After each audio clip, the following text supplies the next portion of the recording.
Very pleased to have Bryce. He's been one of the pillars of our team for the franchise for the last 4 years, and happy to build around him for the next 3 years. And to have Bryce at only 27, to have him for the next 3 years in a Wildcats uniform, some good things ahead. So very excited to have you back, mate, and looking forward for the next couple of years.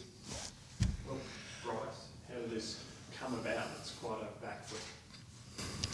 Yeah, this whole off season, it's been a whirlwind of things, and once the new agreements were put in place, didn't really feel like had a whole lot of time to process stuff. So, just considering the situation at surface level, I just felt like it was best to opt out at that time, and I honestly didn't think I was coming back, which is why I put that heartfelt post out.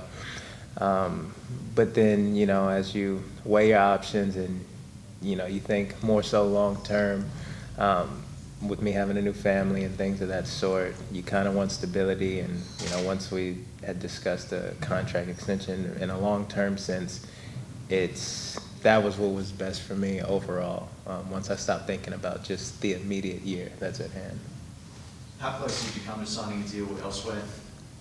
Well, I wasn't in a rush, considering, none of us know when we're going to be able to play again, but it was nice to see all the offers that were coming in, and I wasn't going to make a decision anytime soon, but definitely had, offers to look at.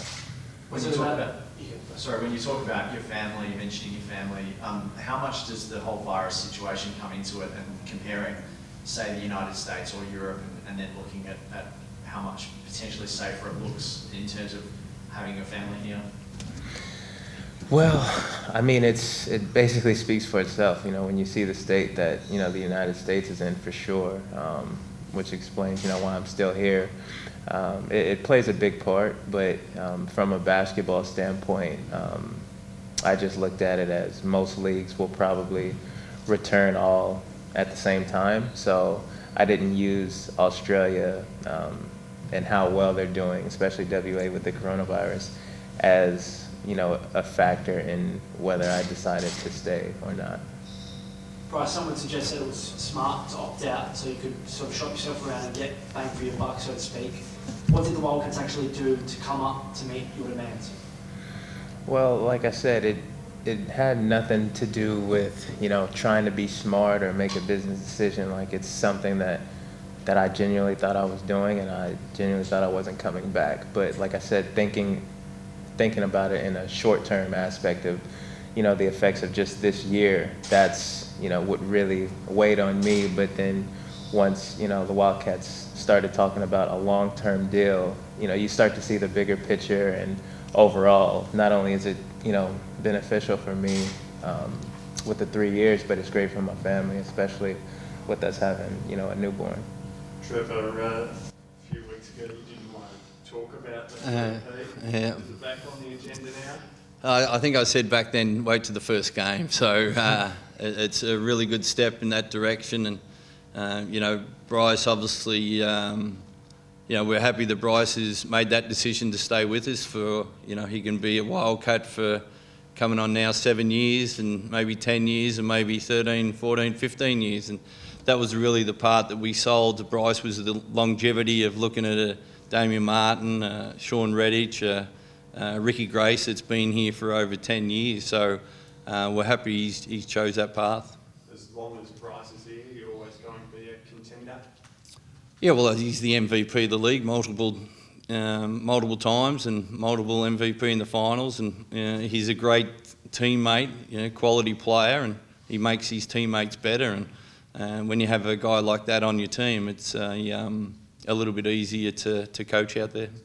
How did you make this happen from your standpoint? Well, actually, I probably it started with Jack.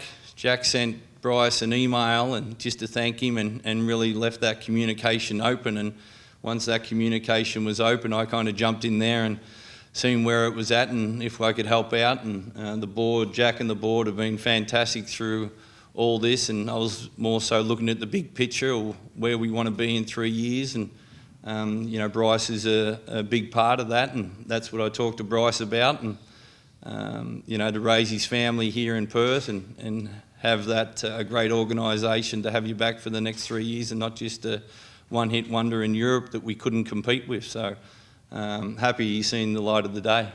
Is Nick Kay back in play? The same with Nick. I'll back Nick whatever decision he makes. You know, he's a great player, great teammate, and we would love him back without a question. But that's his individual call that if he wants to go to Europe or stay here. But it'd be really good to get the band back together for another season to give it a crack.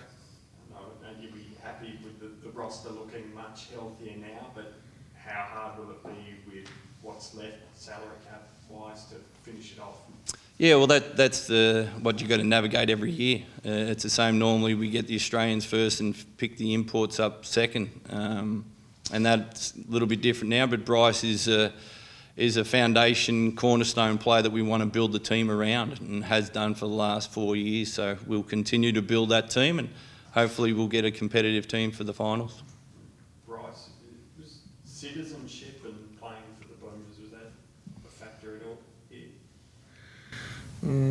Nah, it wasn't, but I think, you know, just considering I'm back, that's definitely a great bonus as well. Like, it'd be an honor to play, you know, for the Boomers, and, you know, guys like Kevin Lish and Ricky Grace, and I think Shawnee played as well, right? Yeah. Yeah, so to be one of those guys potentially, it's definitely an honor, but it didn't play a factor because I was thinking elsewhere at the time. Would you like to play with? Would you like to play with Nick Kay again? Would you love to have him back? Yeah, like Coach said, you know, if Nick wants to come back, I'm, you know, welcoming him with open arms. But at the end of the day, everybody has to do what's best for them, and whatever Nick decides, I truly support him, regardless of what it is. Now your contract's settled, do you look potentially just back on the citizenship issue, the possibility of playing at the Olympics in 2021? Is that on your agenda? I mean, I wouldn't say it's on my agenda because I can't control it. You know, I don't even know when, you know, I'll get the citizenship, but that'll be something, I guess, that I can ponder once I get citizenship and go from there. But it's more so just one step at a time for me because I'm still not a resident yet, or a permanent resident. Trevor, Corey Williams reacted to the news this morning on Twitter. He said it would have destroyed the franchise instantly had Bryce Cotton not re-signed and came back to the Perth Wildcats. How would you react to that comment from Corey?